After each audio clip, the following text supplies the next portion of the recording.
This video was brought to you by Henson Shaving. On Wednesday, President Donald Trump said that the US and Russia would begin negotiations immediately on ending the war in Ukraine, following a phone call between Trump and Putin. While Ukrainian President Volodymyr Zelensky has recently signaled his openness to a deal, he's being excluded from these negotiations, and there's a growing anxiety that Trump is going to force an unfavorable deal on Ukraine at this weekend's Munich Security Conference. So in this video, we're going to take a look at what Trump's new peace plan for Ukraine might look like, and what it might mean for Europe.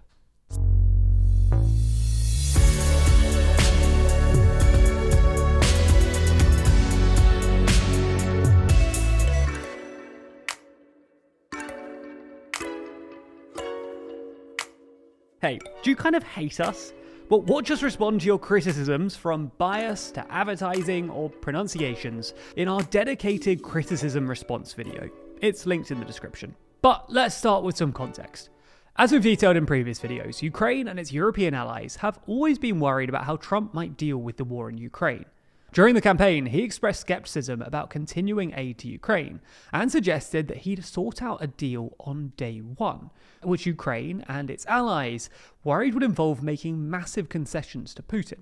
However, a few weeks ago, there was a sense that Trump might actually be more pro-Ukraine than many commentators had anticipated. He blamed Russia for refusing negotiations, threatened Russia with further sanctions if they didn't agree to a deal, and leaned on Saudi Arabia to bring down global oil prices so that Russia couldn't afford to fund the war. Unfortunately for Ukraine though, in the past week or so, Trump's tone has changed, and the outline of a new deal that's not quite so favourable for Ukraine has started emerging. As we see it, there are at least three elements to this new deal.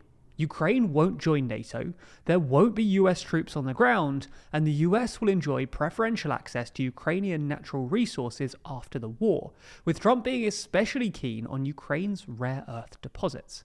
So let's run through them one by one, starting with the first point, NATO.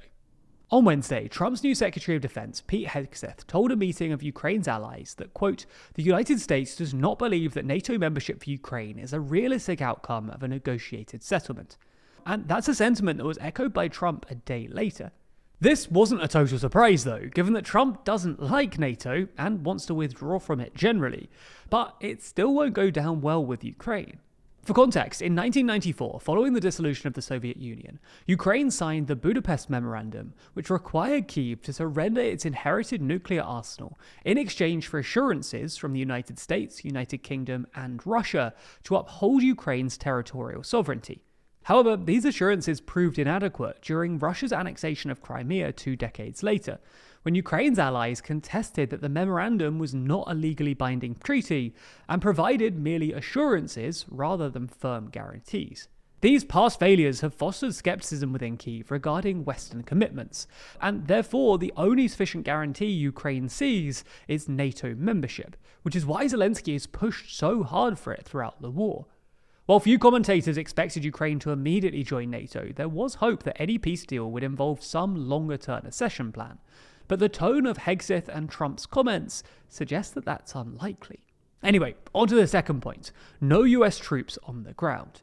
If Ukraine can't join NATO, then there almost definitely will need to be some kind of international, non-Ukrainian peacekeeping force to prevent Russia from just attacking Ukraine again. Assuming that a UN Blue Helmet peacekeeping force will be insufficient, that means that it will be up to the Europeans. The push for a European peacekeeping force has been led by French President Emmanuel Macron, who suggested deploying 40,000 peacekeepers. But Zelensky has argued that an effective peacekeeping force would require between 100 and 150,000 troops.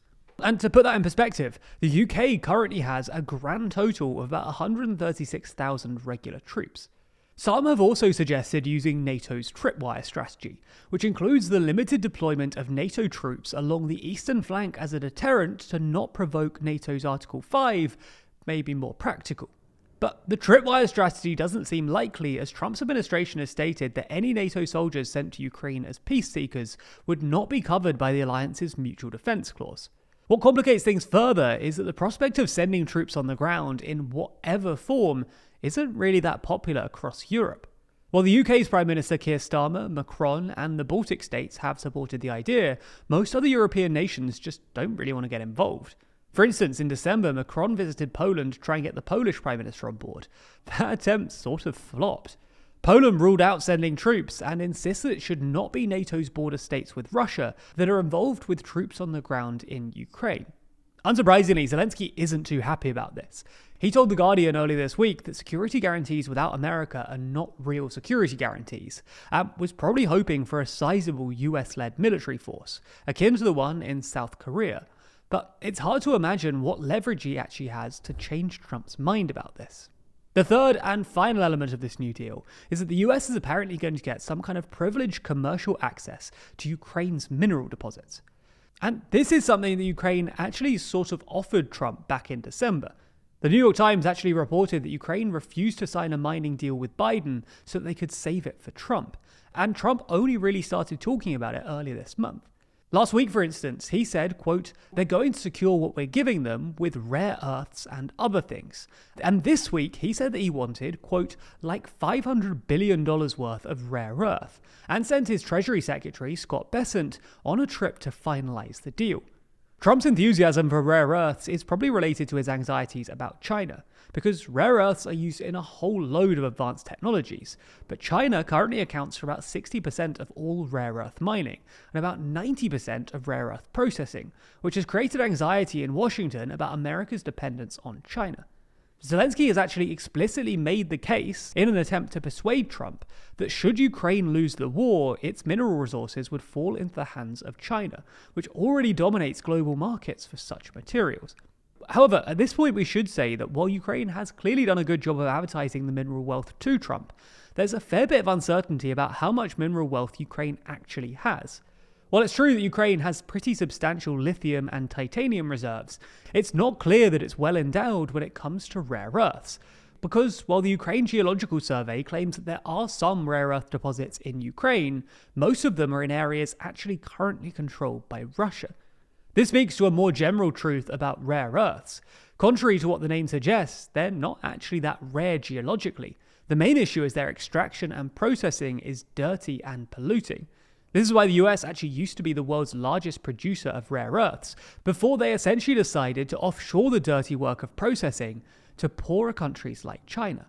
Now, Ukraine could become an exporter of rare earths, but it would require some pretty lax mining rules in order to make their exports competitive. Nonetheless, even if Ukraine isn't giving up too much by handing over its mineral deposits, this deal is still very much suboptimal from Zelensky's perspective, and Ukraine's security still very much depends on the Europeans.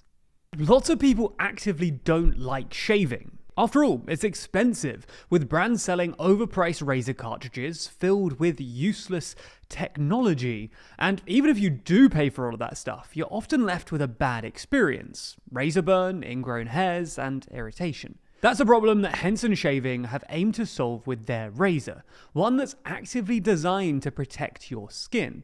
In fact, Henson razors are better for 3 reasons. Firstly, Henson's AL13 razor, which they produce at their aerospace machine shop, holds blades at a perfect 30-degree angle, extending the blade only 0.0013 inches past the shave plane. That's less than the thickness of a human hair, and ensures that the blade is supported properly, unlike many other companies' blades, which in turn makes sure that you have a far better shave for your skin. Secondly, they're just cheaper. Those fancy blade cartridges are full of single-use junk, which makes each individual blade vastly more expensive than it has to be. Henson's razor takes totally standard blades, which cost just a few cents, which means that you can save money and can afford to replace your blades more often, so that you don't need to keep dragging a dull razor across your face just to try and get value out of that overpriced plastic. Speaking of plastic, those other cartridges certainly aren't good for the environment either,